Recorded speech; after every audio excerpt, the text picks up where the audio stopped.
নমস্কার বন্ধুগণ, আবার নিয়ে আসলাম ডিলিশিয়াস ফুড সিলেটি স্টাইল রান্নাতে একটা নতুন আর একটা ইউনিক রেসিপি, যেটাকে বলা হয় ব্যানানা স্টিক আর বেঙ্গলিতে বলা হয় কলার থুল। তো কলার থুল আপনি দেখতে পাচ্ছেন আমার মা কাটছে, যেহেতু আমি বেঙ্গলিতে বলা হয় বটি দাদি, আমি কাটতে পারি না। যেহেতু দেখছেন মা কীরকম মিডল সাইজ করে একদম ছোটো ছোটো কুচি কুচি করে কাটছে আর একদম সার্কুলেট হয়েছে কাটতে। দেখুন কাটার পরে সেকেন্ড স্টেপে আমরা চলে গিয়েছি। আমরা স্টোভ অন করে কড়াইটা বসে এখানে আমরা দিয়ে দেবো জলটা একটু গরম হতে দেবেন।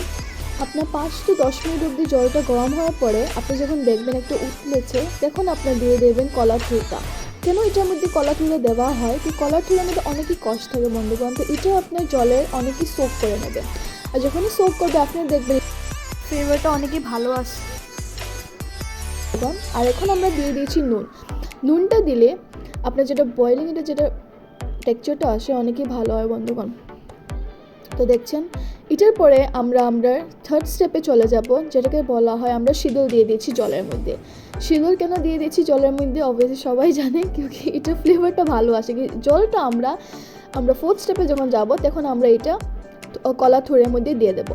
আর যখন আপনি দেখতে পাচ্ছেন কত ভালো করে স্টিমটা উঠছে, এটা স্মেলটা তো অনেকই ভালো বন্ধুগণ, কি বলবো আমি।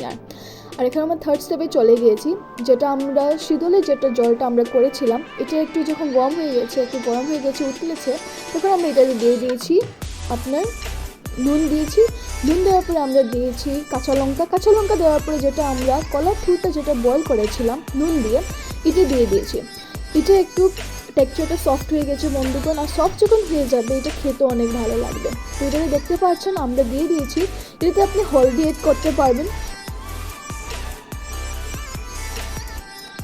আপনি জিরাও অ্যাড করতে পারবেন বন্ধুগণ, বাট আমরা সব জিরা যেহেতু দেই না, বাট আপনি পেস্টও করতে পারবেন। আপনার শুকনো লঙ্কা পেস্ট দিতে পারবেন, কাঁচা লঙ্কা পেস্ট দিতে পারবেন, বা আমরা কাঁচা লঙ্কা পেস্ট শুকনো লঙ্কা পেস্ট দিই না, আমরা গোটাই দিই। দিয়েছি ধনিয়া,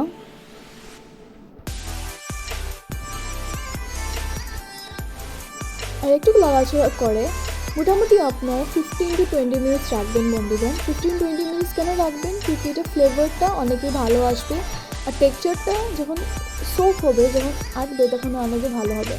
আপনি এটাও অ্যাড করতে পারেন আপনার চাউলের গুঁড়া দিলে খেতে অনেক ভালো হয় বন্ধুগণ।